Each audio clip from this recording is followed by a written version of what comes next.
大家好，今天以诗解释文化事例第60讲，我们探索泰戈尔《飞鸟集》第60首诗其中所蕴含的奥义。《飞鸟集》第60首诗，原诗的含义是泰戈尔对于风的一个观察。泰戈尔观察到，风在遇到无路可走的时候，总是能够找到一个便捷的途径。同时也观察到，风消失在人们无法预知的地方，也就是在泰戈尔的眼中，风不仅是智慧的、勇敢的，它能够在遇到问题的时候、遇到阻力的时候，找到突破的办法、解决问题的办法。同时，风又是神秘的，也就是风的很多现象以及的功能和作用，值得人们去探讨、去发现。那么这首诗蕴含着什么样的一个奥义？也就是泰戈尔对于风的观察，实际上也是对大自然的一个观察。那么，风它的意义是什么？对于今天的人们来说，风不仅对大自然具有积极的作用和意义，对于人类社会以及人本身来说，同样具有重要的意义。那么，今天我们会看到，随着科学的研究，最典型的一个例子，就是人们常说的蝴蝶效应，也就是蝴蝶扇动一下翅膀，也许就会引起地球气候的变化。所以，无论在当时还是今天，人们对于风的观察，对于风的意义的研究和探讨，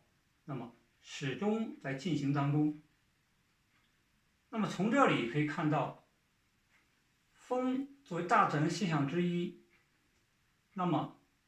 有时候常常被人们所忽略，但是风的积极的作用，或者说对人类社会、自然社会的影响，却是无法或缺的。人们应该更加积极地观察自然，观察那些自然的各种现象。这种现象的观察有助于帮助我们更好地探讨自然的规律，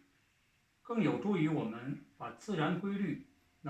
应用到社会实践当中，促进人类社会的进步和发展。那么在解读这首诗上，我们从中国文化的角度做一个解读，也是从中国文化的角度对风做出一个观察，以及对风它的积极的作用做出一个赞扬。我们把它定位为家园，也就意味着在中国文化中，风对于人、对于人类社会以及大自然来说，实际上都在起着不可或缺的这种积极的作用。风行万里不畏艰，气宇霄汉天地安。化开世上心中锁，唤醒生机共家园。那么在这里可以看到，在中国文化中，对于风的它的一个认识，是非常积极的。人们正是认识到了风的积极的作用，才会对风加以尊重、加以尊敬，才能够认识到如何把风的作用应用到社会实践当中，帮助人们更好的进步和发展。好，今天到这里，谢谢大家。